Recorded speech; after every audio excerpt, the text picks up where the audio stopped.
right, thanks, Hattie. Good afternoon, everyone. Thanks for joining us. And as Hattie says, this is when we talk about pensions, there's always tons of questions, which we're very happy to answer. So we've intentionally left the first part of the webinar a bit shorter than normal, so that we've got plenty of time for those questions. So start asking them now if you've got them. Hattie will collate all of them, and then we'll start taking them at the end of the session.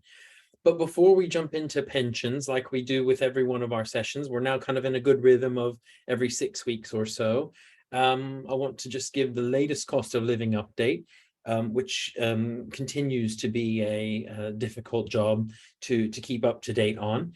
And no surprise that, today, what has it been now, 2 hours ago, the Prime Minister has resigned. So everything I say can change again. So just remember that. That's why we keep doing these every 6 weeks, because things are moving at a pace probably that none of us have ever quite seen before. So stay tuned, and we will continue to come to you every 6 weeks or so with updates. So some of you saw the headline when you registered. Could you be part of the 19 billion in unclaimed pensions? So I'm sure everyone got a bit excited when they thought that there was some money to be had, and I'm going to get into that in just a second. But I want to jump into, as I said, our cost of living update.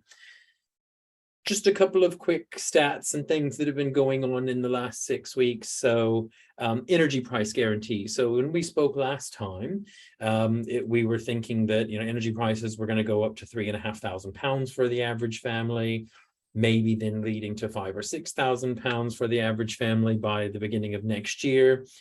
The government has then stepped in with its energy price guarantee, which is currently controlling the price for most households. And I don't like to use the word capping, but it's controlling the price for the average family of £2,500. What that still really means for everybody is your bills have probably gone up. And if you're on a fixed tariff that you're waiting for it to end, they will go up at the end of that. So some of us are still benefiting from good decisions made a few months ago and might be on fixed tariffs, but maybe dreading what's to come when the tariff ends. So yeah, so the next review of this is now April. So remember, it was going to be for 2 years, and then I can't remember now. I think it's been a week ago that the government changed their mind and decided it wasn't going to be 2 years, and it's only going to be for 6 months, and then they would revisit that in April. So we'll see what happens in April. Just one quick tip while we're on it, because this happened to me, and it may have happened to some of you. So I happen to be a person who's still on a fixed tariff, so I haven't had to feel the pain just yet of energy prices going up. But then the government help kicked in, and I started getting emails from my supplier telling me that, my bill's only going to be £20 this month, or there's no bill to pay this month. And I thought, okay, well, that's nice. Maybe I don't have to pay the bill, but also I am going to get hit with higher prices when that tariff comes to an end in a few months. So actually, maybe it would be better for them to take the same amount every month, so that I'm building up a little bit of buffer so that pain doesn't hurt quite as much when it comes. So I went back in and asked my supplier to change my direct debit back to what it was, so that I can build a little bit of buffer between now and a few months from now.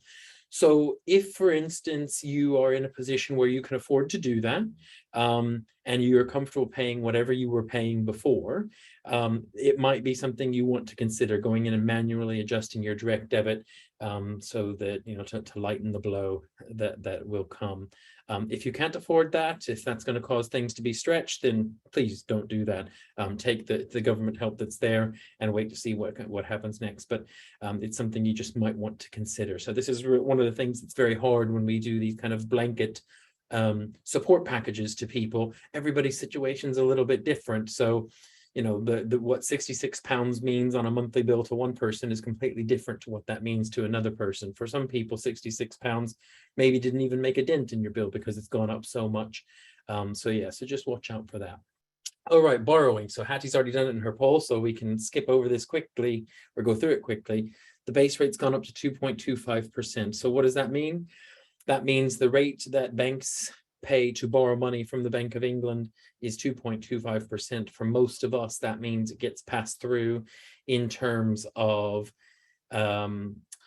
our credit card interest rates going up, or our mortgage rates definitely going up. Some of us you've probably noticed all of the noise in the market around around mortgage rates, regardless if you're a mortgage owner or not. I'm sure you've noticed it, that, now the average 2-year fixed rate on a mortgage is, I think, something like 6%, which is, just astronomical when you think that average rate was sub 2% not too long ago. So it's really, really going up.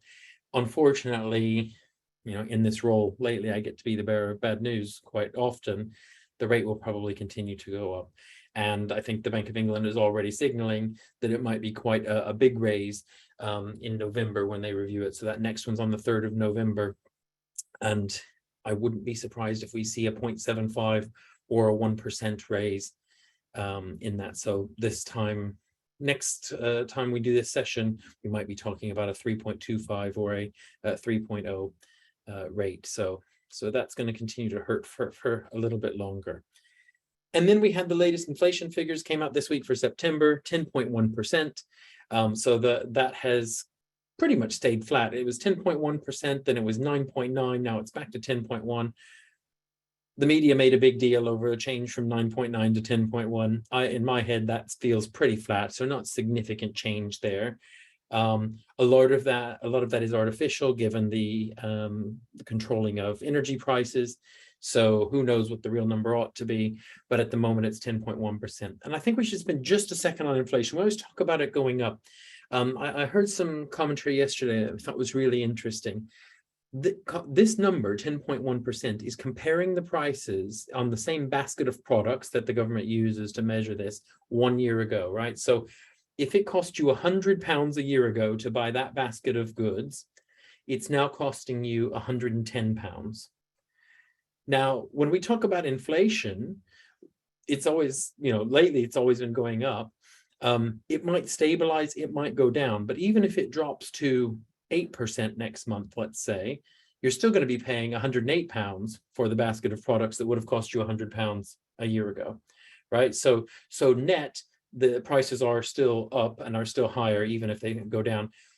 In order to get prices to go down significantly, we need something called deflation, right? That's where the price goes down. We're a long, long way from that. So the point here is, once prices go up, they often stay there. Many of you will know this from shopping and just kind of life in general. So it's okay to go ahead now and start thinking about adjusting to these price changes and rejigging your budgets to accommodate them, because if you're sitting there thinking, oh, prices will drop in the next 12 months, that's unlikely to happen. Okay. And then on the slide, as usual, you see the kind of next dates and things that we're worrying about. So I mentioned before, 3rd of November, the interest rate review. And then next year, there'll be another review of the actual energy price cap. They are still reviewing that in the background to set what it ought to be. And then they will, the government controls come in on top of that. So it very well may be that they say the actual average cost for a family is £5,500 next year for energy. And then there will be some government cap or control to keep that down. But those two mechanisms kind of exist side by side, although obviously we as consumers care about what we actually pay. So the controlled price from the government is at the moment the most important for us. Okay, so that's on cost of living. And so Hattie's got another poll. I'm going to let her put that up while I scan the questions real quick, just to see if we had any cost of living questions come in before we move on to pensions. Hattie, over to you. Yeah, so I've launched a poll for you guys just to have a guess at. You obviously saw in the title of this session that there's a 19 billion of unclaimed pensions. So how many people do you think have pensions that are in that pot? So how many UK employees do you think make up that number? Lots of votes coming in. That's nice to see. Give you just a minute or so to put in your guess.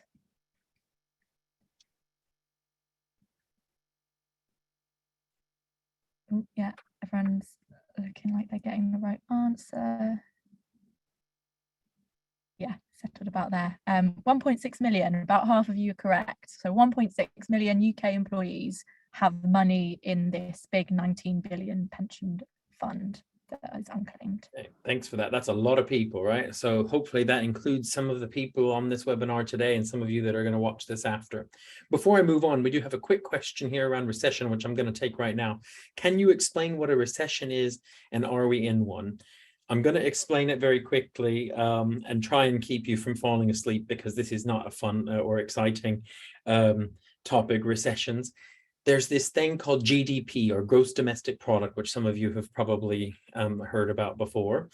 And in our consumer driven world, we all live in this place where we think that number should always go up. Now, can it always go up? Obviously, it can't go up. Sometimes there will be ceilings for various things, but GDP measures basically how productive we are in the UK in terms of producing goods and selling services and all of those different things. The textbook definition of a recession is when you get 2 consecutive quarters, so basically a consecutive 6-month period of negative growth. We haven't quite hit it. I think the last time it was measured, it was at like 0.01%.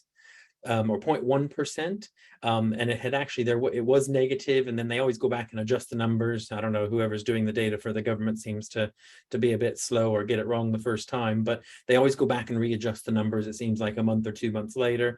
So it actually went from minus 0.1, I think it was, to positive 0.1. So the answer is we are not in a recession, because we have not had 6 months of consecutive two quarters of consecutive drops in GDP. Everyone is predicting that that will happen in the very near term. It could be very soon, it could be early next year, not exactly sure yet, but at the moment we are not in a recession, but likely one is on the way. So hopefully that answers your question without getting too into an economics course for all of you. Right, so the 19 billion, let's talk about this 19 billion, right? So 19 billion pounds unclaimed pensions. That's a lot of pensions. There was this thing in 2016, I think it was now, called pension freedoms. Pension freedoms in the UK did a whole bunch of different things. For a lot of people, it meant that you could access your pension at 55, or at least a portion of your pension. For a lot of people, it also then moved from what were called defined benefit or final salary scheme pensions to what are called defined contribution scheme pensions. Most of you on the call today probably have a defined contribution pension, which is where you and your employer put in some money every month. And then at the end of your career, when you're ready to retire, you have a pot of money that you need to do something with. And when we talk about pensions freedoms, that was all about giving you the freedom to do with that pot of money what you want within limits. Of course, you can't just take 100% of it and go on an amazing vacation holiday, but you can do some of that. But you then have some choices in terms of what you want to do with that money. What pension freedoms also then did was start this kind of focus on pensions, and everyone realized, oh, well, if we're going to give people all this freedom, now we also need to make sure that they actually have some money when they retire, because some of you, or maybe some of your parents or family members, will have had these old defined benefit or final salary scheme pensions, where actually, like our parents, they never really worried about it, because they knew that when they retired, they were going to get a fixed amount of money every month from their employer that was not linked to how much they contributed, plus the state pension, which is about £9,500 a year at the moment that you get when you're state pension age. Well, it was found pretty quickly that, people's natural tendency is not to save into pensions. And because they'd never had to worry about it, they weren't saving into pensions. And why would they? Because no one ever told them they had. And also that generation where our parents had been saving didn't think about educating us about it, because they didn't have to worry about it. So they didn't know, oh, I need to educate my kids to start saving into pensions. So we're all kind of, ignorance is bliss. And then one day somebody woke up and decided, actually, we need to get people saving for their future, because the state pension's not going to be enough to survive on. And so the decision was made to create what was called auto-enrollment. And auto-enrollment is what most of you probably have experienced, either with your current employer or a previous employer, where you were auto-enrolled into a pension when you started working, and you're contributing at least 5% and your employer is contributing at least 3%. And it's very possible that your employer is contributing more, and it's very possible that you're contributing more, but combined at a minimum of 8% is going into some pension somewhere. Now, for people who've had a lot of jobs, maybe they've changed jobs frequently, or, especially if you're younger and, you had summer or, part-time jobs and you change those, often you end up with lots of little pots, and then those pots are sitting out there and you need to do something about them. So for some people who realized they have those pots, they've maybe taken steps to stay on top of those. And we'll talk about combining pensions in just a bit. But for a lot of people, because they were none the wiser, they had a pension and they didn't know they had a pension, or they forgot they had a pension. They left that job and that money is still out there. So there's this thing now called National Pension Tracing Day. It's coming up on the 30th of October, so the end of next week. And this is about building awareness so that we can all think about, do I have pensions out there? And if I don't know, then I can go out and find those pensions. So if you look at this stat on the slide, right, people have an average of 11 jobs across their career. And I imagine that number is probably going up because I think people are changing jobs now more frequently, even more frequently than they used to. So that number will go up. And that means that most people probably have at least 11 pension pots to deal with. And then they expect that there could be 27 million deferred pension pots by 2035, right? So we're at 1.6 million now, 27 million by 2035. It's a lot of money that you need to reclaim. It's your money. You need it. You worked for it. You earned it. Your employer put it away for you. So we want you to get it. So as Hattie said in the chat, if you didn't see it, you will receive this QR code in an email afterwards. You can, that QR code is going to take you to a website that's going to tell you all about finding pensions and what you can do, some of which we're going to talk about today, but it's going to give you step-by-step instructions around how to contact, how to use the pension tracing service, which I'll mention again in a moment. But really, really important, get that money, it's yours. The goal is for this number to be 0. We want no money in the unclaimed pension pot because it's better in your pocket. So let's take a step back and think about your own pension for a second, and then we'll come back to kind of locating those pensions. Think about for the moment how much you're contributing, right? So I said before that auto enrollment is 5% from you, 3% from your employer. Now, depending on how often you look at your pay slip, you may see that pension contribution going out of your pay. It should be on there each month or each week or whenever your pay cycle is. And so you'll see money going into the pension.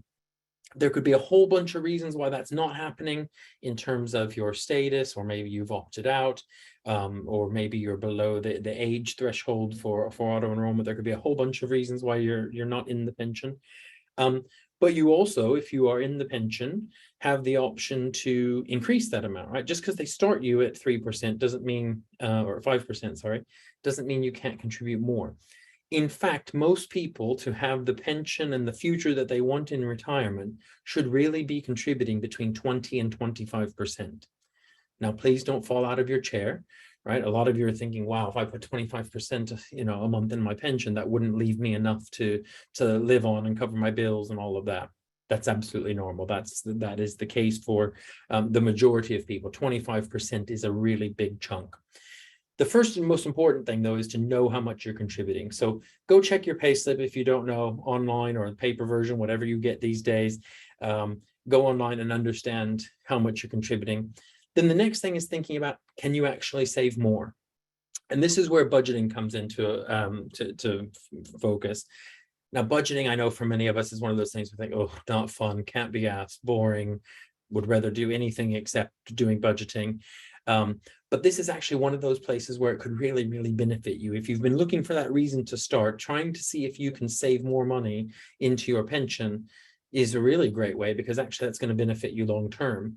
You won't necessarily see that benefit today, and that's why we're not always as engaged with pensions as would be, as I wish we were, is because it's not about today. I bet most of you can tell me how much you have in your bank account because you've been on your banking app already today, or you've had 3 notifications from your bank. You've probably been in, if you're doing stocks and shares, you've looked at that. You may have looked at other things. I doubt any of you have logged into your pension app to see how much money that you have in your pension, largely because most of you probably don't even have a pension app, because the pensions industry doesn't make it easy for us to engage with our pensions. And that means we engage like maybe once a year when we get the email that says, here's your annual statement, or because we have a session like this, or because within your workplace, they have a session promoting your pension. But it's one of those things we just don't engage with enough. So today's a good call to action for you to get out there and then at least spend some time thinking about your pension. Can you afford to save more? So consider creating a budget. Even if you don't do a budget and you know that, you know what, I always have 50 quid left over at the end of the month, maybe I should put half of that in my pension. So absolutely consider that. Just remember that you can't get to that money until you're at least 55. So if you're going to put that money away, then make sure that that it is actually money that you can afford to save in that way. If you're not quite sure, that's when maybe saving into a basic savings account or an ISA or something like that, something that's a little bit more liquid, a little bit more accessible, could be better for you. The next thing you want to do is, before you change your contributions, is use this thing called salary calculator. So at the salarycalculator.co.uk, you see a little version of it there in the lower right-hand corner. Really brilliant tool, not just for pensions, but for a whole number of reasons. If, for instance, you get an increase at work, or you get a promotion, or if you change jobs, or if you're going to change your pension contributions, whatever it might be, this salary calculator will help you calculate how much money you're actually going to take home. And you can go in and put in your tax code, which you'll find on your payslip as well. If you don't put in a tax code, it will assume one for you. You can mark, you know, how much if you were paying student loans, or if you get overtime or bonuses or any of that, also pension contributions, everything, and it will calculate your yearly, monthly, and weekly pay so that you can see exactly what it is. And then if you play around a little bit and say, okay, well, I'm contributing 5% now to my pension. Now I want to contribute 8%. What would that do to my take-home pay? You can go and do that, because remember, in the pensions world, because of tax relief, you actually, your take-home might not change too drastically just because you increase your pension contribution. So it is worth kind of running those scenarios and playing around a little bit just to see what that actually means to you.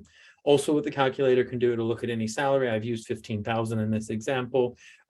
Really important if you live in Scotland that you tick the resident in Scotland button there, because Scotland has a slightly different tax system than we do in England. And so there are a few different assumptions that need to go in there. But this is one of those things, just bookmark it or save it somewhere. I've probably used this 110 times, you know, in my life through different scenarios. It's just one of those good tools to have handy anytime something changes in life. So that's the salarycalculator.co.uk, completely free. You don't have to register. You don't have to give them any of your details. They're not going to spam you. Great tool. Then there's always this question, because we have so many pots, which is, should I combine my pensions, right? So, and the other thing that's going to happen, if any of you leave today's session and start Googling around for different pension things, is you're going to start getting these ads on Facebook, on Instagram, and on the web. Everywhere you go, the algorithms are going to realize, this one's interested in pensions. Now I'm going to start sending them ads for combining your pensions with brands like Pension Bee and Wealthify and Moneybox, and there's tons of them out there. Combining pensions can be a really great thing for some people, but for other people, it may not be the right decision. So a couple of things that you need to consider. First of all, what kind of pension do you have? Now, remember a minute ago, I talked about final salary pensions or defined benefit pensions.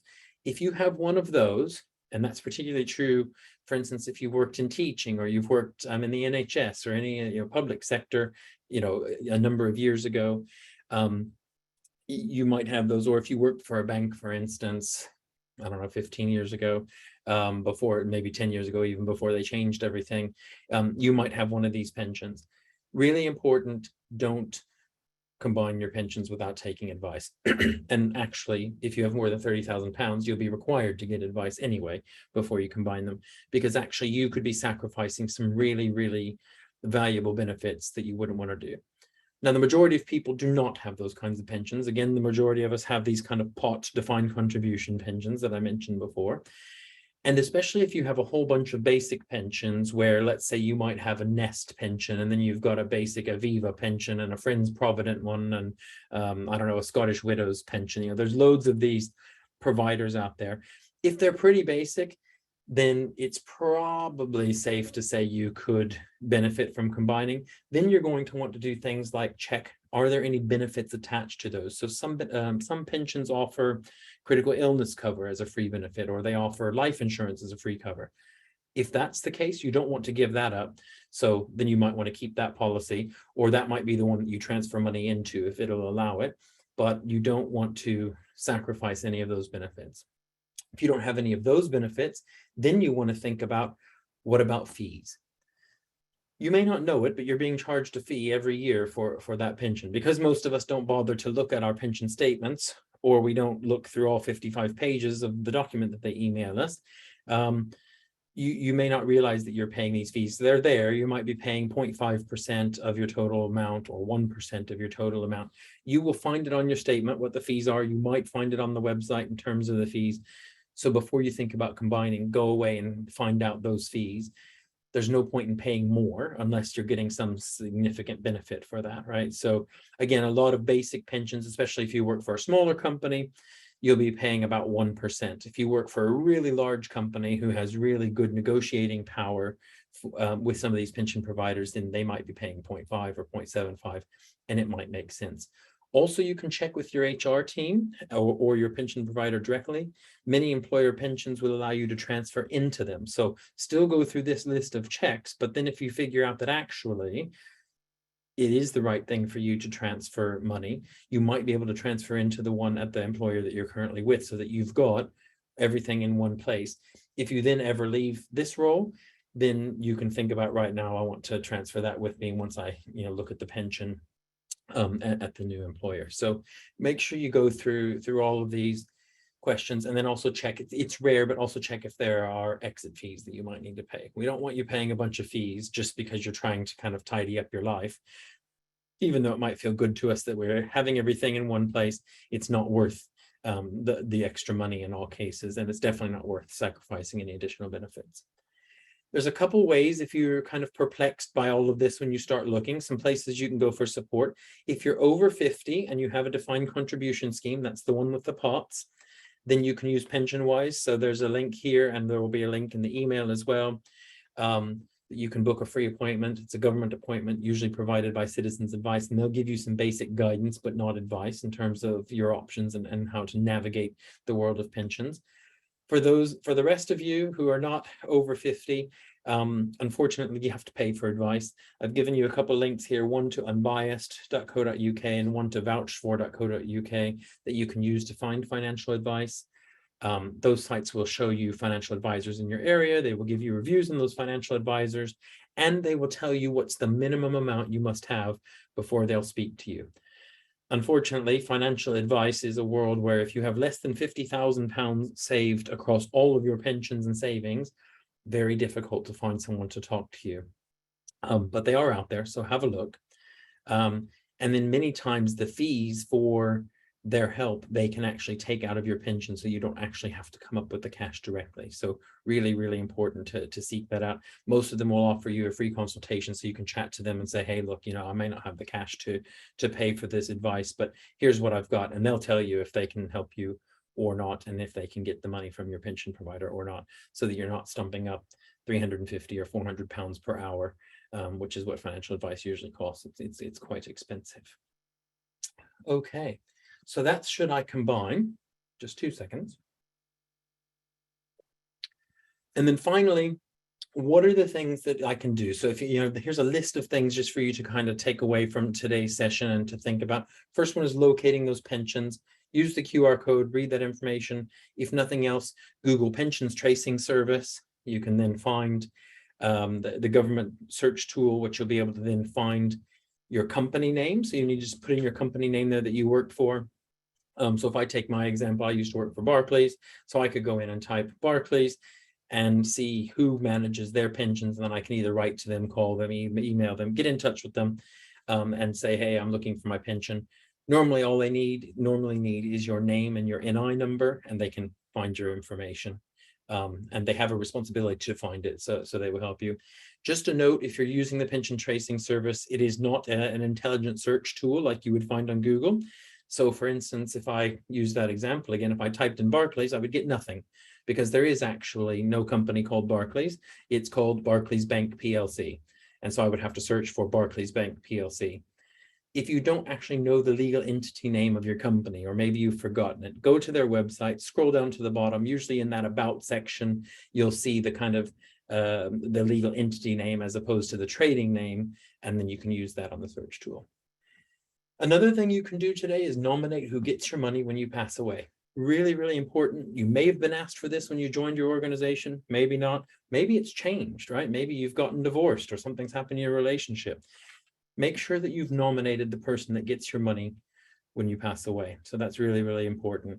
Otherwise, it gets stuck in the probate process and takes forever to get out. So that's something you can do usually in a couple of minutes to change your beneficiary. Find out how much you're contributing, which we talked about. Check your budget to see if you can afford more, and then consider combining based on all the steps that we just talked about. And with that, we're going to go to the Q&A now, and I see we've got plenty of questions to answer. Yes, we have. All I say is I know that everyone's very busy and we're at 4:30, so we'll answer a few questions, but if you can't stay, don't worry, because I'm going to send out the recording, and also I'm going to send out all these questions with little answers to them. So if you can't stay, don't worry, but we will answer a few questions now. Amazing, Erik. So I'm just going to start with one that we had early on, which is basically about if you move out of the country after you've worked in the UK, can you access that pension, and how easy is it? Simply, the answer is yes. Yes, if you leave the country. So if any of you remember during the Brexit campaign, all the stories about people living in Spain, you know, all the Brits that live in Spain, guess what? Many of them are drawing on UK pensions. It's your money. They'll send it to you wherever you are. So that's also really important. Maybe you've come to the UK to work and you're worried about, oh, maybe I don't want to contribute because I don't intend to live here for the rest of my life. Don't worry about that. Move back to, you know, where you came from, another country, whatever it is that, you know, works for you. You can get that money when you hit 55. Amazing, thank you. Next one is, can you pay into a work pension and a private pension simultaneously? The answer is absolutely you can. You may or may not want to do that. So first of all, you want to make sure that you pay into your work pension so that you are getting the free money from your employer, right? At least that 3% or more.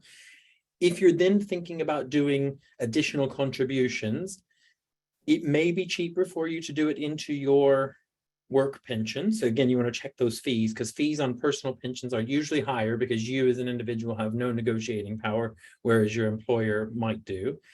So check that. The only thing you then have to watch out for, because your employer is not going to know, is that you don't save too much. So you're allowed to save £40,000 per year. For most of us, that's not a problem. We would all love to be able to save £40,000 per year. But if that is a problem for you, you need to be wary of that. The other thing really important is if you're in a relationship, that, you know, pension savings is a team sport. So it could really be that one of you has a job where you have an amazing pension, and one of you has a job where you just have a kind of, average pension. For the one of you that has the average pension, you might decide to put in the minimum so that you get the free money from that employer, but that actually that your spouse or partner puts in money into their other pension because it's better, and you maybe use the money that you make as more, for living costs. So make sure you check out both plans before you make decisions. Amazing, thank you, Erik. A couple of people have asked this one, which is, what happens if your previous employer goes bankrupt or ceases trading? Can they still access a pension?